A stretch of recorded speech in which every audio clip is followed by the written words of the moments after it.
Halo sahabat Fokus Kimia, kita jumpa lagi. Hari ini kita akan ngebahas soal kimia UTBK SBMPTN tahun 2021 yang sudah dilaksanakan tahun kemarin gitu ya. Nah, jadi ini kita bahas hari ini dan mungkin bisa jadi persiapan atau acuan untuk soal kimia SBMPTN tahun 2022 nanti ya. Oke, kita mulai saja soal nomor 1, konfigurasi elektron atom X pada keadaan tereksitasi ya. Tereksitasi berarti tidak pada keadaan dasarnya. Ya, biasanya ditandai dengan elektron melompat dari subkulit yang satu ke yang lain gitu. Nah, jadi subkulit yang sudah sesuai dengan aturan Aufbau itu tidak terpenuhi terlebih dahulu. Nah, kalau kita lihat di sini, si X konfigurasinya seperti ini dan sudah terlihat jelas ya posisi pengisian elektronnya tidak beraturan. Artinya setelah 3p2 langsung ke 4p1 dan 3d1. Artinya dari 3p ini elektron yang udah terisi tereksitasi atau melompat lebih jauh ya. Oke, nah ditanya di sini adalah konfigurasi elektron atom tersebut pada keadaan dasar. Ya udah nih, mudah sekali. Kita tinggal kembalikan saja elektron yang sudah dieksitasi. Di sini kan seharusnya 3p2 ini kan harusnya lebih dipenuhkan dulu. Nah, jadi 4s1 ini elektronnya kembalikan ke 3p2 dan untuk 3d1 elektronnya juga dikembalikan ke 3p2. Nah, sehingga konfigurasinya itu bakal jadi begini nanti. Si neon ya, itu 3s2, terus di sini 3p4 gitu ya. Maka jawabannya adalah B. Mudah ya. Oke, soal nomor 2. Kelimpahan isotop atom Y itu diketahui ada Y yang 30% dan Y yang 70%. Kan dua isotop tadi ya. Untuk Y yang 30% itu masanya 18 satuan massa atom. Untuk yang 70% 20 satuan massa atom. Nah, jadi di sini ada dua buah isotop. Jika atom Y dapat membentuk senyawa CaY2, itu maka yang ditanya MR dari CaY2 adalah berapa ya. Nah, berarti kan kita butuh AR rata-rata dari si Y tadi gitu. Nah, kita langsung lakukan perbandingan saja ya. Kita bisa gunakan persamaan yang begini. Jadi kita cari AR si Y dulu. Berarti gimana caranya? Persen 1 kali AR yang pertama itu dijumlah dengan persen yang kedua dikali AR yang kedua gitu ya. Nah, terus kita bagi dengan total persen. Ya, udah pasti 100% gitu ya. Nah, ini saya nggak bagi dengan 100 untuk persennya. Kita pakai bilangan yang seperti ini aja, 30 aja biar angkanya tidak terlalu berkoma-koma gitu ya. Oke, ini tinggal kita masuki aja. Persen satunya 30, untuk masanya adalah 18 ya. Kita tambah dengan 70 ya, itu kita kali dengan 20. Ini kita bagi dengan 100 gitu teman-teman ya. Nah, ini setelah saya cari ya, saya sudah langsung cari saja. Itu dapatnya 19,4 teman-teman ya, 19,4. Oke, di sini yang ditanya adalah MR dari si CaY2 gitu. Kalau Ca kan 40 ya. Berarti untuk CaY2 artinya Ca 40, untuk Y yang tadi kita dapat 19,4 itu dikali 2 karena 2 kali Y-nya. Nah, ini setelah kita jumlah jadinya 78,8. Maka jawabannya adalah dodol ya. Oke, kita kebut ke nomor 3. Molekul dengan perbedaan keelektronegatifan yang paling besar antar atomnya ya. Ini dia tidak tanya momen dipolnya, dia hanya tanya perbedaan keelektronegatifan yang paling besar antar atom. Nah, gitu ya. Jadi tidak peduli mau kayak gimana bentuknya. Nah, jadi antar atomnya keelektronegatifan yang paling besar. Oke, kita ingat kembali bahwa pada golongan 7A ya, 7A itu golongan halogen ya. Nah, itu kan setiap unsur-unsurnya memiliki nilai keelektronegatifan yang lumayan tinggi ya. Jadi kalau kita susun unsur-unsurnya itu ada apa-apa aja? Ada Flor ya, Fatimah, calon, baru, istri, Ateng ya. Astatin nggak kita tulis karena dia bersifat radioaktif. Jadi kita pakai yang ini aja. Ya, dimana aturannya itu adalah semakin ke atas itu keelektronegatifan semakin besar ya. Saya tulis di sini nilai keelektronegatifan ya. Keelektronegatifan itu besar ya, besar. Nah, jadi semakin ke atas semakin besar. Nah, intinya apa? Di sini kan yang dia tanya adalah perbedaan keelektronegatifan yang paling besar. Berarti kalau perbedaan itu kan selisih ya. Berarti ya udah, kita pasangkan aja yang paling tinggi dengan yang paling rendah gitu. Berarti F dengan I atau F dengan BR gitu atau CL dengan I gitu. Ya, pastikan yang paling besar itu F dan I ya kan. Ya udah, jawabannya tidak perlu kita cari lagi, pasti jawabannya E ya kan.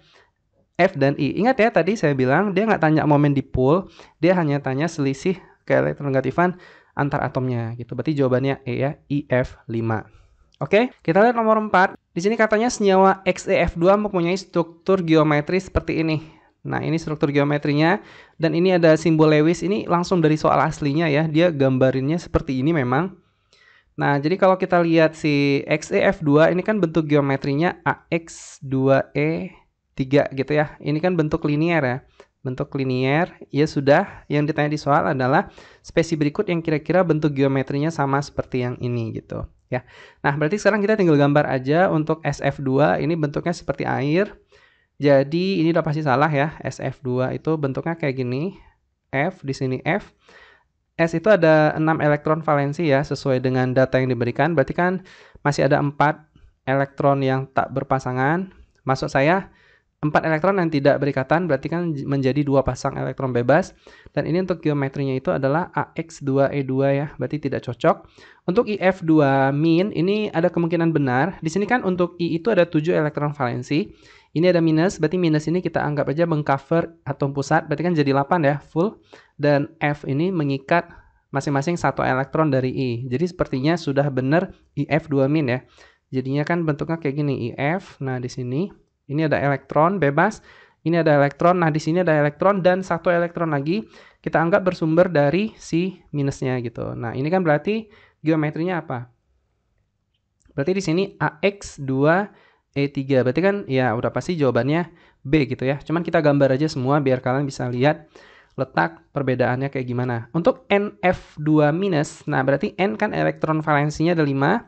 Asumsi saja minus ini masuk ke atom pusat, berarti nanti kan jadi berapa di tengah? Jadi 6 ya.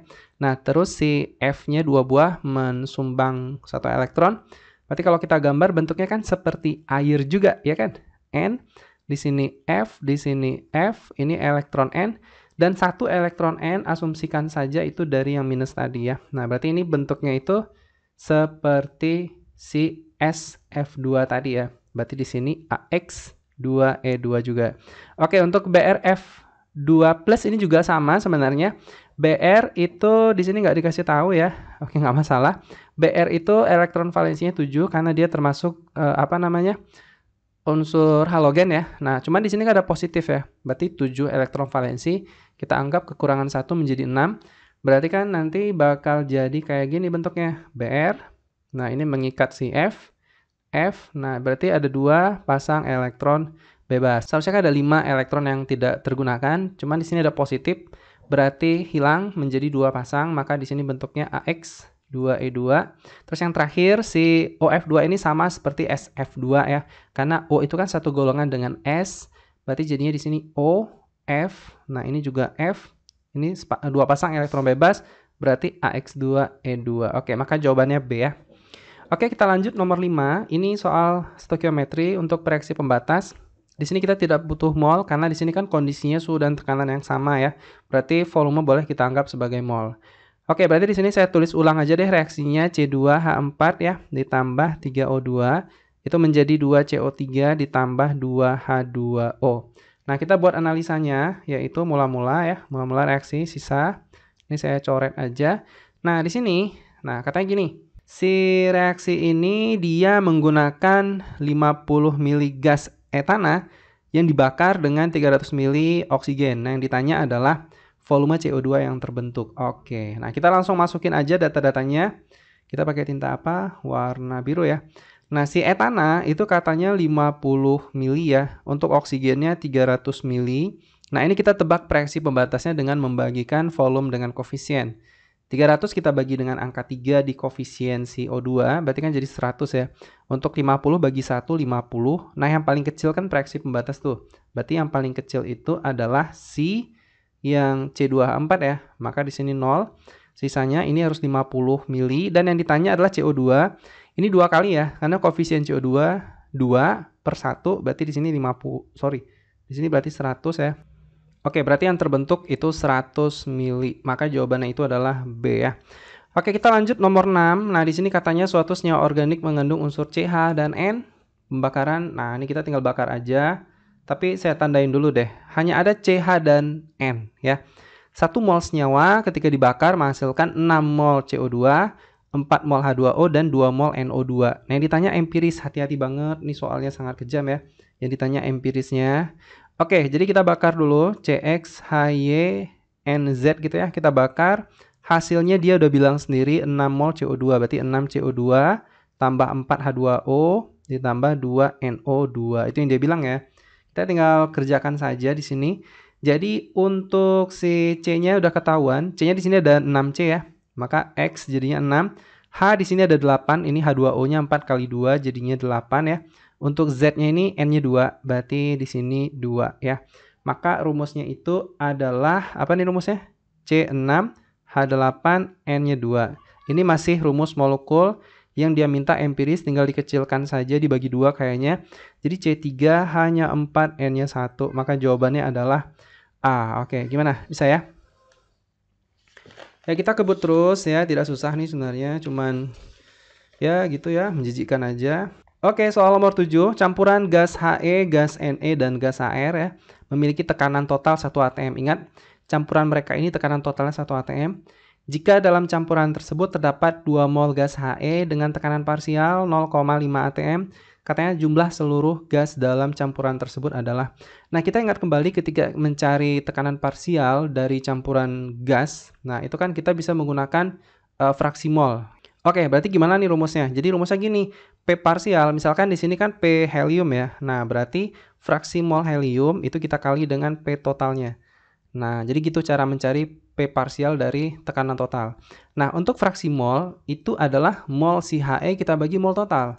Nah, jadi fraksi mol itu adalah molnya sendiri dibagi mol total. Saya tulis aja di sini. Nah, jadi helium itu adalah mol si He kita bagi dengan mol total ya, N total. Oke, nice ya. Oke, pHe-nya di sini berapa sih? Tekanannya 0,5 ya. Untuk di sini mol si He-nya sudah ada 2 per N total. Oke, nice ya. P totalnya berapa? 1 ya. Nah, berarti kesimpulannya N total adalah langsung aja 2 dibagi 0,5 jadinya adalah 4 teman-teman. Jadi jawabannya B. Oke, kita lanjut nomor 8 ya. Nice. Nah, di sini laju reaksi ini mudah sekali ya. Kalau kalian ingin cari order CH3 3 kali CBr, tinggal cari aja OH- yang sama. Ini kebetulan ada yang sama. Nanti kalau ada yang tidak sama jadi persamaan linear gitu. Nah, ini tinggal cari aja. Jadi otomatis ini kita tulis saja percobaan 1, 2, 3, 4, 5 ya. Nah, kalian mau cari order si apa dulu? Order si CH3 3 kali B CBr ya. Sorry, ini CBr. CBr berarti saya ambil percobaan yang berapa? 1 dan 2 aja deh, 1 dan 2. Nah, kenapa 1 dan 2? Karena kebetulan si OH-nya di situ sama, teman-teman ya. Nah, jadi kalau sama kan bisa langsung kita coret saja. Jadi di sini 0,1 per 0,2 pangkat X. Untuk lajunya 0,02 per 0,04 ya. Nah, ini bisa kita kecilkan, 1/2 pangkat X. Ini 1/2, maka X-nya sama dengan 1 ya kan. Oke, nah sekarang kita mau cari order si OH-. OH- ya. Order OH-. Nah, caranya gimana? Cari si yang teman di sebelah kirinya yang sama. Kebetulan di sini ada 3 pola ya. Yang 1 sama 5 bisa, 1 sama 4 bisa, 4 sama 5 bisa. Nah, cuman di sini untuk lajunya kebetulan nilainya sama ya. Oke, kita ambil aja 1 dan 5 misalkan ya. Saya tulis di sini 1 dan 5. Nah, ini bisa saya coret saja 1 dan 5. Berarti ini jadinya berapa nih? 0,1 di sini 0,3 ya. Pangkat Y sama dengan 0,02 per 0,02 gitu ya. Ini kalau kita kecilkan jadinya 1/3 pangkat Y, ini jadi 1. Pangkat berapa yang kira-kira hasilnya bakal 1? Ya udah pasti Y-nya itu adalah 0 ya. Karena setiap yang dipangkatkan 0 pasti 1 hasilnya gitu. Oke, berarti Y-nya tidak ada, maka hanya ada si CH3 3 kali CBr. Maka jawabannya pasti B, teman-teman ya. Oke, kita kebut nomor 9 ya, biar cepet. Nah, untuk nomor 9 ini topiknya tentang KSP ya. Dia sudah bantu proses ionisasinya. Kita tinggal cari rumus KSP-nya saja. Berarti S berarti di sini 2S ya. Langsung kita cari KSP-nya di mana S dikali dengan 2S pangkat 2 ya, bener ya? Kan di sini si Me2 plusnya S. Untuk si 2X minnya kan 2S pangkat 2, yaitu pangkat koefisiennya. Nah, ini jadinya S kali berapa nih? 4S pangkat 2. Ini kalau dikali lagi 4S pangkat 3. Nah, kita tinggal cari molaritasnya dulu. Di sini kan katanya waktu diuapin 100 ml larutan jenuh menghasilkan 1 milimol padatan MX2. Berarti zat terlarutnya 1 milimol ya. Kita cari molaritasnya dulu atau S-nya, molaritas si MX2. Nah, itu mol per volume ya. Ini kebetulan sama-sama mili, molnya juga milimol, volumenya juga mili. Nah, berarti boleh langsung aja ya 0,01. Oke, ini tinggal masukkan sebagai S. Berarti untuk KSP-nya adalah 4. Ini kita buat jadi eksponen 10 min 2 ya. 10 min 2 pangkat 3, maka jadinya 4 dikali 10 min 6. Berarti jawabannya itu adalah D ya. Oke, kita lanjut nomor 10. Suatu larutan buffer asam diketahui mengandung 3 mol Ha ya dengan tetapan ionisasi Ka dan 1 mol NaA. Jika ke dalam larutan ini ditambahkan 1 mol NaOH, nilai pH larutan yang terbentuk adalah. Nah, kalian harus tahu dulu bahwa dalam sistem buffer itu kan ada pasangan konjugasi ya. Ini si Ha sebagai asamnya ya. Si NaA ini, A-nya ini sebagai konjugat dari Ha ya. Ini bahasa konjugasi. Nah, sekarang sistem buffer diganggu dengan penambahan NaOH. Jadi NaOH pasti akan menyerang si asam.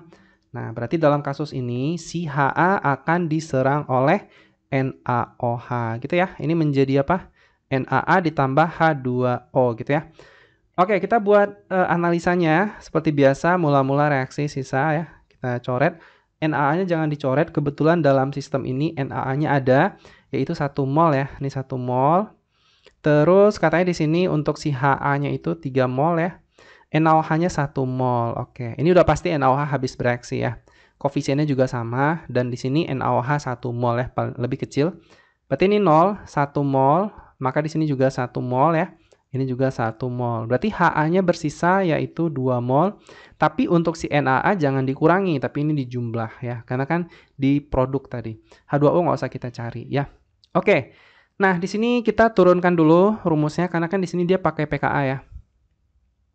Untuk buffer asam itu gimana nyari rumusnya? Ada yang masih ingat nggak? Nah, jadi kalau buffer asam itu kan rumusnya H+ itu sama dengan Ka. Gimana nih? Mol asam ya. Mol asam dibagi dengan mol basa konju kan gitu ya. Basa konjugat. Bukan garam ya, tapi konjugat gitu. Karena bisa aja dalam garamnya ada 2 valensi konjugat. Nah, jadi ini kita turunin dulu, maksudnya kita olah dulu ya supaya menjadi pH dan pKa gitu. Nah, caranya gimana? Kita tambahkan min log di sebelah kiri dan kanan. Nah, jadinya seperti ini.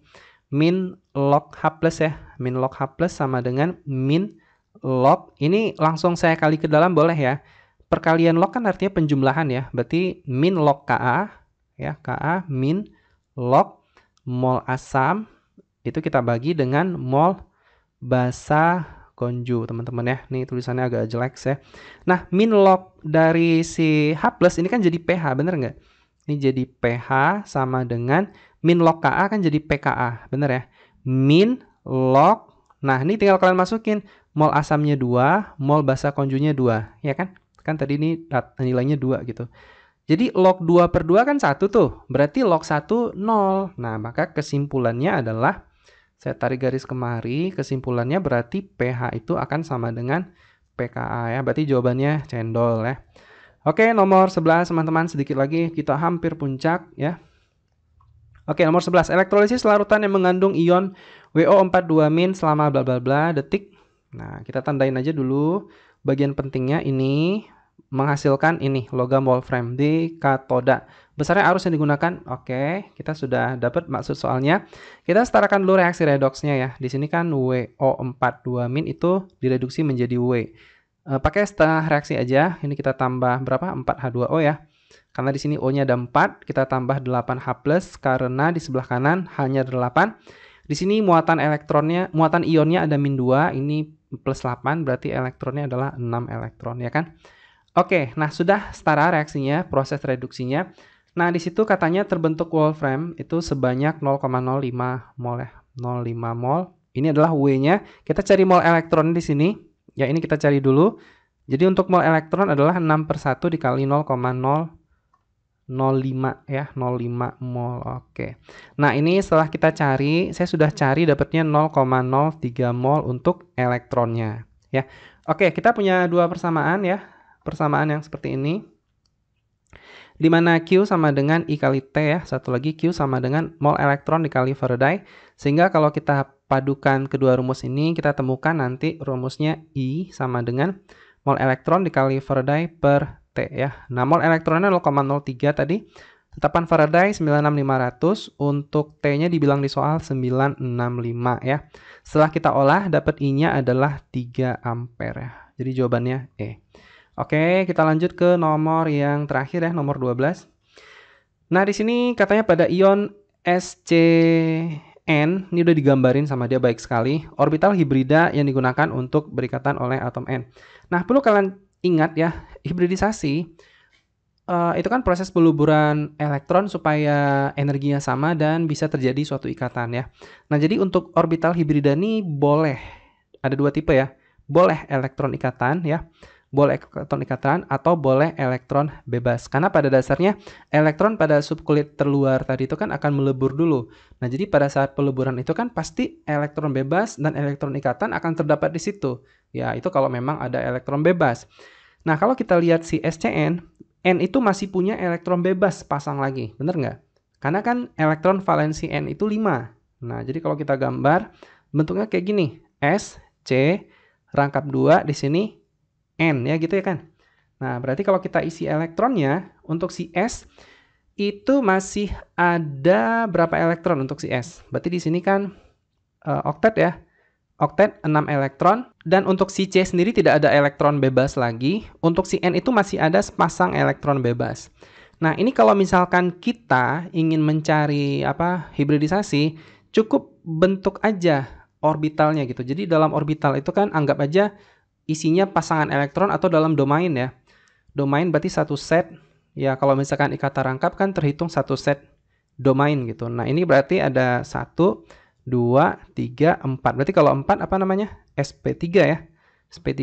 Ya, ingat aja bahwasanya kalau dia 2 berarti SP. Kalau dia ada 3, cupingnya SP2. Kalau dia ada 4 berarti SP3. Sorry, ini gambarnya jelek banget. Kalau ada 5 ya, berarti dia SP3D. Kalau misalkan ada 6, nah ini berarti SP3D2 kan gitu ya. Nah, untuk bagian C ini kan ada 2 ya, cupingnya kanan kiri. Berarti ini SP. Untuk si N ini juga ada 2, kiri dan kanan, maka di sini SP.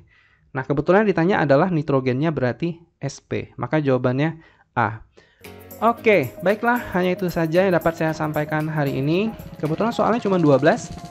Dan nantikan soal-soal lain ya, prediksi-prediksi untuk SBMPTN tahun 2022.